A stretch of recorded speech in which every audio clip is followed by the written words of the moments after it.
Instagram page is your storefront. And if everything looks like an advertisement, then you're inviting people to leave. Everyone likes to buy, but not everyone likes being sold. So you want to make that as smooth of a process as possible. Social media can be a great way to grow your business, but it's got to be done right.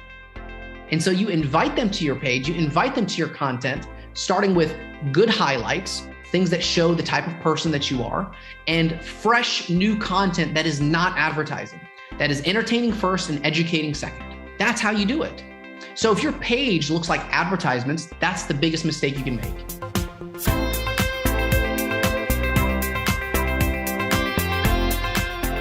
You're listening to Personal Injury Mastermind, the show where elite personal injury attorneys and leading edge marketers give you exclusive access to growth strategies for your firm. Having already started 7 businesses by the time he got to law school, it's a fact that Ali Awad knows how to build a brand. With an Instagram following at over 600,000 and equally impressive engagement stats, Ali is an expert at finding the perfect balance between entertainment and education.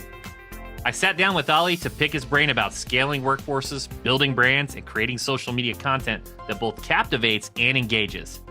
I'm your host, Chris Stryer, founder and CEO of Rankings.io.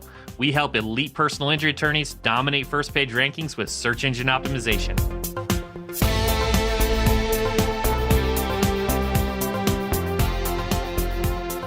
Being at the forefront of marketing is all about understanding people. So let's get to know our guest. Here's Ali Awad. I had 7 different companies before I became an attorney. One of those companies was a graphic design company. And what I would do was I bought a $700 plotter on eBay. I think when I was like in middle school, I saved up enough money to buy a vinyl plotter. And then I would purchase all these 24-inch vinyl rolls because it was the Master XY300P was the model number of that vinyl plotter. And we would only use 45-degree blades and 60-degree blades on it. Anyway, I would make stickers that I would put on other people's cars, and I would just download any sort of image online and, vectorize the logo, put it as a sticker on people's windows. Well, I had that company at the same time that I was running my car audio shop, which was Joker's Audio. That was the sort of family business that I was running with my brothers. And we made a rule where if you have a Joker's Audio sticker on your car, then you will always have warranty for the products that you buy from us. So if you come into the shop and you let us put a Joker's Audio sticker on it, then on your vehicle, then anytime you have any issues with your electronics, because no one offers lifetime warranty on electronics, right? We just said, we will give you warranty for as long as you have a Joker's Audio sticker on your car. Before you know it, this little small town of Dalton, there were over 10,000 cars with Joker's Audio stickers. And we basically blanketed the entire city with our logo because everyone wanted to keep the brand. So I learned very early on that omnipresence in your brand, especially coupled with a cool logo or a cool catchphrase, because our catchphrase was clear as a bell, loud as hell. Because if you're buying car audio, you want it to be clear as a bell, loud as hell. So we had this Joker image that I had basically created that I vectorized, have Jokers and then audio at the bottom and then clear as a bell, loud as hell with a phone number underneath. And people would come into the shop and say, hey man, I'd like to buy a Joker's Audio sticker. Like I just want one on my car because it was just the cool thing. So very early on, I realized that people will actually promote your product if there is an incentive. So if you learn how to brand properly and you have a cool logo, cool catchphrase, a reason for people to promote your product, then you will brand yourself so much faster and so much more easily instead of going the traditional route of just dumping a lot of money into it. So Joker's Audio and the graphics company that I had, those were kind of 2 of the businesses that taught me branding and really marketing at a grassroots level. And now I kind of apply those same sort of strategies in my business. And there were a couple other businesses and companies that I had, but learning how to brand and make a catchy name and a catchy logo that people wanted to share for you, you just had lifelong fans. And that was the goal with CEO Lawyer from day one. That's amazing. That makes me think of like a John Ruhlin type approach. You've got like basically these permanent artifacts on everybody's car, just promoting your brand. It's like the old school strategy with the magnets and the phone book where they got them on the fridge and you're memorable. I think that's incredible. Now the strategies change a little bit, right? So the strategy used to be just send everyone business cards or send them a fridge magnet or whatever, or even those little chip bags with your logo on it. Well, now if you just added a QR code onto that product, that promotional material, and you told them, hey, here's a chance for you to win $1,000. Just scan this QR code. And you know, from an SEO perspective, that if they stay on your page for a couple of minutes, now you're getting all of this awesome traffic that you would have paid way more than $1,000 for. So it's really the concept of how you think of marketing. So when people see that I'm giving out like $5,000 or $1,000 on Instagram, it's like, well, why are you doing it? You're just wasting money. I'm giving away a $10,000 Rolex at my summit this year. But I know so many people are going to talk about us giving away a Rolex that it's going to far exceed the money that I spend on it. That's how I think about marketing, is how can I get the maximum value no matter how it's spent? And if I have to literally burn cash, I'm going to do it to get your attention. I think that's brilliant. And that person with the Rolex, everyone's going to come up and say, hey, where did you get the Rolex? Absolutely. Hey man, CEO lawyer hooked it up. Amazing. I love that idea. And, you know, I've watched a ton of your videos. It's so impressive what you've done on Instagram. And, you know, I saw in one of the videos that you said, hey, by the end of this year, I want 100 employees. By 2025, I want 500 plus. So, you know, first of all, that's super exciting to have that mindset, that motivation. But, you know, how should a lawyer or business owner prepare for that? You know, what do they need to do in order to, say, double or triple in size? What do they need to do to set the pavement so they don't just explode? There comes a point in your career as a business owner where you realize you need more people. You need people that are smarter than you. You need people that are also leaders. You need people that can teach you things. It was Steve Jobs that said, I hire smart people so they can tell me what to do, not so I can tell them what to do. And so I realized early on, actually in 2019 to 2020 was the transition. Because here's a little background information. 2018, my first full year in business, I boosted ads from my phone, spent $6,000 boosting ads, generated $3.2 million. Not a bad ROI, right? 47,000%. 2019, I actually made a little less money because I learned how to hire people. And that was a very painful process because I went from just me and one paralegal doing all the work and realizing I could run a comfortable $5 million a year operation by myself with a very small team. But I didn't want that. I want a $50, $500 million operation. And in order to do that, I need more people. So I had to learn how to build systems and how to hire people. 2019 to 2020, I kind of figured all that out. Halfway through 2020, literally on the anniversary of my marriage, my wedding, I had to get rid of 2 cancers in my organization because I realized they were draining all of our time, energy, and resources. And the problems that we were having were recurring from those 2 people. Once I got rid of those people, I started setting higher standards and saying, look, if you want to work here, you have to excel. I don't want B players and C players. I don't even want A players. I want A+ players. And it's just a crazy thing that happens when you elevate your standards and your expectations. The world just kind of opens up the path and gives those people to you. If you only want the best and you only seek the best and you demand nothing but the best, I promise you, you will find the best and you will become the best. And that's been my philosophy, not just from starting my business, but also from hiring people and growing. And when you make that switch and realize you need people that are really smart, that are talented, that can get the job done, how do you retain them? First, how do you bring them in? And then how do you retain them? To be honest, it's very simple. You attract them with a very high salary. That's kind of the easiest way to do it because people are motivated by money. And you keep them with your company culture and continued education. That's how it works with employees. You attract people with a very high salary range. You keep them with the continued culture and education, and then they become lifelong family members when you are emotionally and financially invested in their futures and in their goals. And so because of that, we have a very low fall off rate from employees. Once they start with us, we don't really have that high of a turnover, except for in the first 90 days. It's like over 70% of people quit or get fired in the first 90 days. And that's okay, because that's my standards showing you who isn't supposed to be here. And there have been people that did phenomenal on interviews and that just knocked it out of the park and checked every box. And they were highly recommended from other employees. And then when they got here, they realized this shit is hard. I just don't fit here.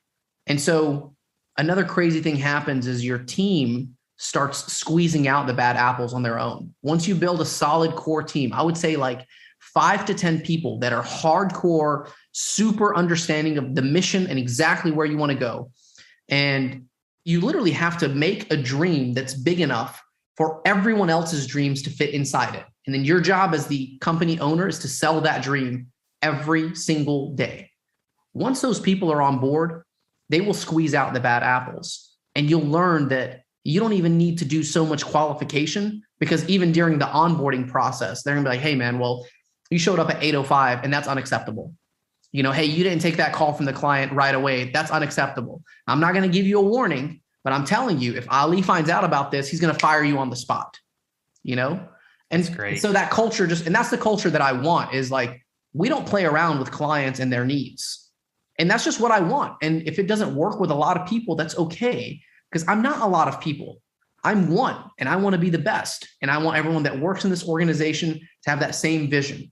And so to get to 100 people, 500 people, it's going to take me a little bit longer than I thought, from 1 year. We're at 40 now. It's going to take me a little longer than, through the end of 2021. But I genuinely believe that within the next 6 to 12 months, we'll have a 100-person organization. I feel it. I feel the passion and everything you're saying. There's just so many things that I was thinking about. I was thinking about Nick Saban. There's this video where he talks about how mediocre people don't like high achievers and high achievers don't like mediocre people. Oh, I hate it, dude. We just can't connect. We're not on the same wavelength. And I get frustrated very quickly. Even in interviews where someone lies about their qualifications, I get frustrated, man. Yeah. Because, dude, you're taking my time, the most valuable thing that I have. And you took the time, you lied on your resume. Look, if you put that you speak Arabic on your resume, or that you speak Spanish on your resume, or that you have experience in a certain field on your resume, you better believe that I'm going to test you on it on the spot. And if for any reason you don't meet the qualifications that you say you have in your resume, there's no way you're going to get this job. Don't lie on your resume. I would rather you shoot very, very low in terms of being honest and manage my expectations. Say, hey, I'm just an entry-level guy. I'll do whatever it takes. I'm a hard worker, but I'm not super experienced with this. Great. There's room for you if you have the work ethic. But if you say that you're an expert, dude, I'm going to drill you like no one has ever done on the interview. And if you frustrate me during the interview, you're not going to get a job. And so I think that that's another thing, is that even during the interview process, I also manage my employees' expectations. This is not a job that's going to be easy. It's going to be very difficult, and you're going to want to quit in the first 90 days because there's 70% chance that you're going to quit in the first 90 days. And I tell them that. So before we waste each other's time, please understand, this is a very demanding job. I'm going to pay you more than what you're getting paid now, but I expect you to do better. And if you're here for more than a year and you're in the same position with the same salary, with the same knowledge and education, I'm going to fire you for not improving. And we actually started implementing that a few months ago, and it's worked wonders. My rule is this: if you wouldn't enthusiastically rehire any one of your employees, then do yourself a favor, give them a severance package. Hey, I'll pay for you for the next 4 to 6 weeks for you to quit now, and I'll write you a letter of recommendation just so I don't have to deal with this in the future. Let's cut it now before the cancer metastasizes. Absolutely. Addition by subtraction. Just before we jump into social media, I really want to jump into that. I want to ask you just a couple more follow-up questions. Are you, the hiring process, are you putting these individuals through personality assessments? Are you putting them through, making them do the craft before you give them the full-time position? What's kind of that grueling process look like where they know, like, hey, he's for real. I really need to bring my A game. I was at a point where I was spending most of my days doing interviews and fielding resumes. And when you're at the 15 to 20 employee mark, you realize I need more people, I need to grow, and I just need to keep looking through resumes to find that ideal candidate. And at some point we had thousands of resumes pending, and I would just book interviews back to back from 8 a.m. to 5 p.m. Every 30 minutes, boom, boom, boom, boom, boom, we're doing interviews. I realized that the value of my time exceeds the potential salary of a full-time HR director. In addition, if I want to hire, let's say 3 or 4 people in the next 12 months, it would make more sense to find a full-time hiring manager and give them all these other responsibilities than to outsource it to a company that's going to charge you an 18 to 25% placement fee for each employee. So I would rather learn it and become really good at it and bring it in-house than to continue outsourcing it. And that's how you grow. Makes a lot of sense. Makes a ton of sense. There's so many valuable tips there, and just the demands that you put on your team to exceed, to excel, to win is inspiring.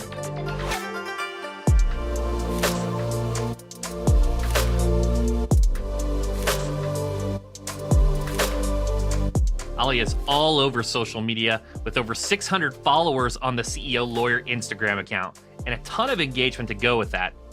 I asked Ali to walk us through how CEO Lawyer started and what the secret ingredient is to getting high engagement on social media. Well, first, let me tell you something about content and engagement. So not everyone is interested in the product or service that you're selling. We're competing against all these cute puppies and kittens and fitness models and so much money and attention and noise out there that it's impossible for someone like a doctor, a lawyer, engineer, a roofer, an electrician, a plumber to get consistent, great engagement and feedback from their audience all the time. So I still have posts that get zero engagement. They'll get a lot of likes. I don't really count that as engagement. They'll get views, but not enough comments, not enough shares. I look at shares and saves. It's data, that analytics that I look at. And I'm okay with that, because I know that people are still consuming my content. So it's okay if you don't get engagement. It's okay if you're not getting great comments and all. Figure out different strategies to do that. But don't get discouraged. Keep doing it. I've done thousands of videos and I still have some that flop. That's why I'm winning, because I don't care. So first, let's talk about the CEO Lawyer brand. Okay. So the CEO Lawyer brand really started as an Instagram page that was called Power Moves. I just graduated law school. It's like 2016 when I started the CEO Lawyer page. And I just wanted to become Instagram famous. I decided, all right, I'm going to start posting power moves. Like I'm going to share content from this, other business person or this entrepreneur or real estate investor. I'm going to share it and give my feedback and show people how power moves are done from other people, and slowly incorporate my way into it.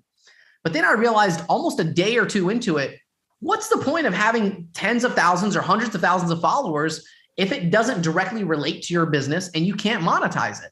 So I scrapped that idea and I was just up late at night searching different usernames, and I found CEO Lawyer. I'm like, well, that's cool. I'm not exactly a CEO yet, and I'm barely a lawyer. So why not try out and get this name? And I reserved it on every single platform except for Facebook, because there was this Korean guy who's a lawyer named CEO that got the username CEO Lawyer or SEO Lawyer. I finally got Facebook to give me that name just a few months ago. But that's how CEO Lawyer was created. And the way that I started building up my following was not by advertising my face. So I rarely advertise. I entertain first and I educate second. And I look at where the attention is going. So as a car accident lawyer myself, I'm not going to be putting out posts during the pandemic when people aren't even driving, educating them about what to do if you're involved in a car accident, because that would be stupid, right? If you're trying to tell people what you should do in an accident when people aren't even driving, it's really bad content. It's going to plummet your engagement. You're going to have people stop following your page. It's just a waste of time, money, energy, and resources. Literally the worst thing you can do. So instead, I created content about PPP loans, about getting the EIC, the EIDL grants, about the new quarantine laws and things like that, stimulus checks. And that content was being used to promote it to people, obviously, that wanted to hear it. And I started by posting the content on TikTok to see the level of engagement. TikTok, when I get a video that shot up to 1 million views, I'd then post it on Instagram and run it as an ad, as top of funnel awareness. And then I would retarget them with my personal injury content. So what you see on Instagram is probably 1% of what's actually going on behind the scenes, because we get tens of millions of views a month, hundreds of thousands of engagements a month, millions of impressions each month across all platforms. And it's all because I care about the attention first. And I'm going to get your attention because I'm going to give you what you want. I'm not going to give you what I want. I'm going to give you what you want first. And when you got what you want, then I'm going to get what I want, baby. You know what I'm saying? That's how it works. This question's almost silly to ask because you already kind of jumped and alluded to it. It was like, hey, do you rely just on organic, or is it like a paid and organic strategy? And it seems like a lot of organic at first to find what works. And then like, hey, when you find it, you're just going all in. You're going to pump it up, hit the top of funnel awareness, jump those retargeting ads in. Is that kind of the strategy? Is do the organic first, figure out what people want, and then jam into the ads? So in the 1980s and the 1990s, if you wanted to figure out whether an ad was going to work well, you would have to get a focus group and you'd have to pay all these people individual dollars to get their feedback. And you would just have to hope that by getting a large enough sample size that you can determine the potential success of that future post or advertisement. Well, in 2020 and beyond, or actually 2010 and beyond, you don't need focus groups. Your audience is your focus group. So before I run an ad, I run it organically to see how people are going to react to it. And if we get great engagement, and obviously you can't just post something at 2 a.m. and expect it to do really, really well. You have to have consistency. And there's this information is available online to see when's the best time to post on each platform. And sometimes what's the best time to post is different based on each specific industry. But it's safe to say, if it's during business hours, Monday through Friday, and you're consistently posting during that time, trying to stay away from that lunch hour where there's a lot of people posting at the same time, you should be able to get consistency in terms of the engagement and the feedback from your audience. Once you post something organically and you get great feedback, I use a 10% rule. If I get more than 10% of my people, my following to engage, then it's a good piece of content. Then I run it as an ad, because anything that performs well organically will likely perform well once it's paid and boosted as an ad. And that's been my strategy. And it doesn't matter what the content is. I probably spend more money boosting stuff that's not related to personal injury, like funny memes, like car crash videos, like who's at fault, motivational, inspirational Twitter quotes that I put together. I don't even use Twitter. I just have the template to make it look like I'm using Twitter because it just works really, really well. Mm-hmm. That's the kind of stuff that I run as ads. And then once I have that awareness, then I retarget them with personal injury content, because there's 4,000 ads that you're seeing on a daily basis. And for me to compete as a personal injury lawyer with the highest price per keyword in literally any category, the most expensive keyword in the world is mesothelioma lawyer. I don't even know if I pronounced that right. That's how expensive it is. I can't even afford to pronounce it. But it's so expensive because the average case is worth like $1 million. And it's the same thing with personal injury and tractor trailer cases. So you got to figure out a way to get people's attention without just throwing dumb money into your projects. And that's why I really like social media, because it's a way to test the quality of a piece of content before you put money into it.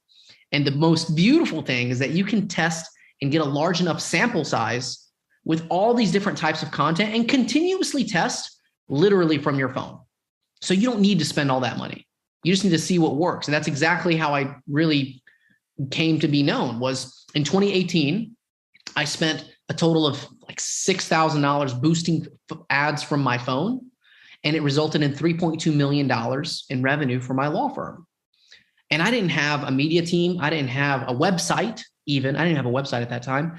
Didn't have full-time staff and employees. Didn't have an office. I think I barely had business cards. It was all creating videos on Snapchat and using the little subtitle feature by just posting whatever, and then running that as an ad on Instagram and Facebook to my ideal client. But I would just target these people specifically from Snapchat video, post it on Instagram, Facebook, boost it as an ad, and I'd be in those DMs all day, every day. And now it's automated with VAs and everything. So it's unbelievably powerful. And the beautiful thing is there's still a lot of big blue ocean out there. Like, we haven't even started.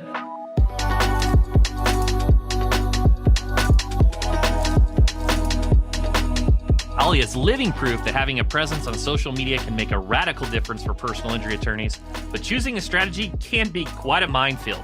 I asked him if he could share some of his best tips for using Instagram to build a brand. So the fourth hire that I ever made for my law firm was a full-time videographer. And that was a very difficult decision because I had to decide whether I needed another paralegal to actually make me money or a videographer to help me brand myself. And even in 2017 or 18, I still believed that it was more important to build my brand and my marketing than to add more staff that are just, case managers, paralegals, people that are actually going to generate revenue. So it's the mindset. It's not, the secret is the mindset. It's how important is your brand to you? How important is the social media content? How important is video editing and creating captivating information for people to follow every single day? I haven't missed a beat since 2017. I mean, even when I go out of town or out of the country, I'll automate it. Hootsuite, buffer it up, Lumi or whatever. There's so many different platforms out there. I'll automate it so I have posts going out for the next few weeks or few months while I'm out. Yeah, some days I won't post because I strategically want my content to kind of die down, and I'm always testing. I'm realizing sometimes, hey, Saturdays don't get the best engagement. So why even bother posting? I could just, do something completely different. Or, once Monday morning hits, the best engagement that you can get on an Instagram story is by doing a poll. Don't post a generic story, do a poll, because Instagram also keeps track of the engagements in your stories. They're not just going to show it to all of your followers. But if you do a poll and say, hey, what do you guys think? Boom, boom, boom. And it's something that grabs people's attention, your engagement is going to skyrocket. And then you hit them with another ad or another video and say, hey, swipe up to go to this page, or you know what I mean? You play that game. It's all about grabbing people's attention, because the people that obviously build these algorithms, they want people to stay on those platforms. And if you create content that encourages people to stay on that platform by watching more of your content, then Facebook and Instagram are going to reward you by showing it to more people. That's the code. If you're looking for one, it's that right there. You crack that, you'll become the CEO lawyer. That's an incredible piece of advice. And I think so many people, they get into the minutia. They're like, should I post one time a day? Post all the time. Like literally, right. You can't overpost. Instagram's only going to show it to maybe 5 or 10% of your followers, maybe if that. So you can post 10 to 20 times before safely all of your followers are going to see it. And the people that want to see it, that are excited about it, are going to engage. So don't worry about that. It's like so many people care about what other people think. But when's the last time you went to the bank and tried to deposit other people's opinions? That's a good point. Not legal tender. That's good. Love that. The other thing I was going to say is, yeah, you're posting stuff, like you said, memes, pictures of the baby, your graduation, even you in the hospital. So you're building rapport with the audience. And I imagine that you're catering to different interest groups, right? So if you post a picture with like a pet, the people that like dogs and cats maybe engage, or you post the baby picture and then you got the family and friends. So I imagine it's just a whole mixture of content that really just works well together. Well, if you visit my page, you'll notice that it doesn't look like a series of advertisements. It also doesn't look super fluid and consistent, because humans aren't super fluid and consistent. I had a brand manager tell me, hey man, your page kind of looks childish, and we want to kind of make you look more like a mogul. And I'm like, it's funny you say that, because I'm an expert at this and you're an amateur, and amateurs think that way, that you need to look like a mogul in order for people to want to come to you. But that's how you push them away. You need to look like a normal human being, and you need to post content that resonates with the average person. So my billionaire friends are people that intentionally try to make themselves look smaller than they really are, because they want to keep that connection with their audience. So the biggest problems I see, and here's where I'm going to drop some knowledge on any PI lawyers that are listening. So any personal injury lawyers that are listening to this or watching this, pay attention, because here are the biggest problems that I see with your pages. Because I audit these pages and I charge a couple $1,000s an hour to audit them, and I'm going to give it to you for free. Okay. First, if your page is on private, it's literally like having a business with a door that's locked and closed up front. Don't put your page on private. It needs to be public. And once it's public, make it a business page. Once it's a business page, now you can take analytics. Okay. That's number one, and should be self-explanatory, but I had to mention it. The biggest problem, immediate number two, is obviously if your door is open, then we should be able to go into your store and see what you have to offer. You don't walk into a Macy's and see that there's 100 sale signs right at the entrance. You find that they strategically put something that's going to grab your attention and lure you deeper into the store. They usually put their best product up front. Hey, here's the new mattress. Here's the most comfy couch, that $14,000 cloud couch. You go to Restoration Hardware, they're going to put that couch right there in the front. And they're not going to clutter it with advertisements. They're going to give you the best of the best right there in the front. So your opportunity to make a good impression on people is your storefront. And I know this because I worked in retail in Joker's Audio in my car audio shop for over a decade. And I strategically put all the radios and the TVs and the fun stuff in the back of the store so that I could lure you in. But in the front, I put all the fun stuff like the hoverboards, right? And the brand new 18-inch Mac Daddy subwoofer that obviously no one could afford, but everyone wanted to touch, you know, with a sign that said, hey, can you lift up this 369-pound MTX jackhammer? Right? If you know subwoofers and car audio, you'd be like, oh, that's my boy. He knows his stuff. Anyway, your page, your Instagram page is your storefront. And if everything looks like an advertisement, then you're inviting people to leave. Because I don't want to come here just to buy. Everyone likes to buy, but not everyone likes being sold. So you want to make that as smooth of a process as possible. And so you invite them to your page, you invite them to your content, starting with good highlights, things that show the type of person that you are, and fresh new content that is not advertising, that is entertaining first and educating second. That's how you do it.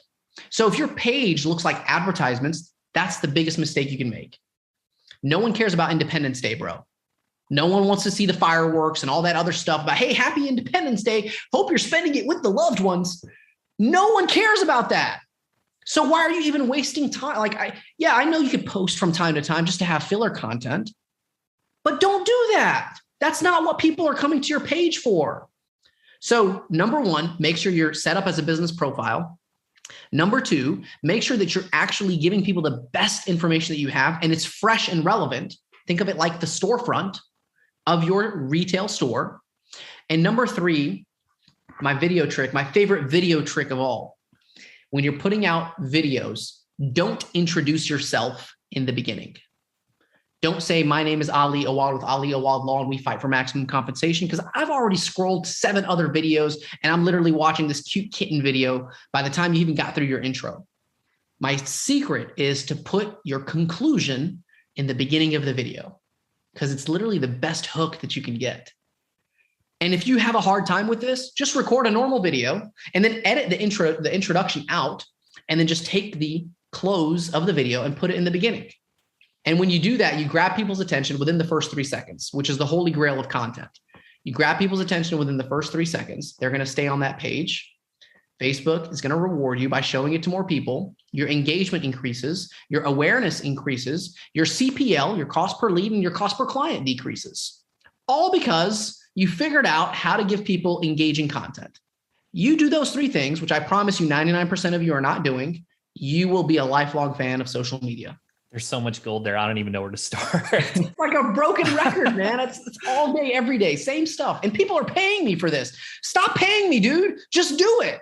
And I would say, one of the final questions I had to that, is it just, be you? Is it just put out the content that you're an expert about? Don't try to think too much about, I need to position this way because this is the content that they want, or is it just be you and share your expertise? Look, man, I live by this very simple quote that not everyone is going to like you because not everyone has great taste. Okay. So you don't have to appeal to the masses. Not everyone is going to want to work with you, especially friends and family. They're not always going to support you. So stop trying to go after people that don't even want to hire you. Go after the people that genuinely want and need your services. And you'll figure that out by creating content that resonates with the type of person that you are. Because people are going to see that authenticity. They're going to see, I like this person. I want to work with them. I want to follow them. And then you're going to see people that say, I hate everything about this person and I'm not going to engage with them. Don't put any effort in trying to convince those people otherwise. Show them the door and then keep focusing on your thing. And I promise you, you will attract your tribe. Be yourself, give good information on social media, and don't be afraid to spend some money. That's how you do it. That's incredible. And one final question here, Ali. So where can people go to learn more? So I'm CEO Lawyer on all social media platforms. I also trademarked it. By the way, if you're looking to build a brand, you should get you can get your username on all platforms and buy the website, buy the domain. Don't make the same mistake I did and have someone else buy it and then charge you 5 times, 10 times more than it's worth to buy it. But I still did it. Trademark it if you really want to go in on that brand. And that's how you find me, is CEO Lawyer. And then at the end of the year, December 10th through the 12th, 2021, we will be doing a CEO Lawyer Summit. We have a phenomenal list of guests and speakers that we're going to be presenting with. And I think it's going to single-handedly be the best investment you make in your firm. Amazing. That's Love my it. advertisement. Love it. Thanks so much, Alec. Appreciate it, brother. So many great tips from Ollie, all super actionable to help you with building a brand, particularly on Instagram. It's really encouraging to hear that even the best have to spend time testing strategies to find what works for their business. It's like Ollie said, you can't get discouraged, you just got to keep going.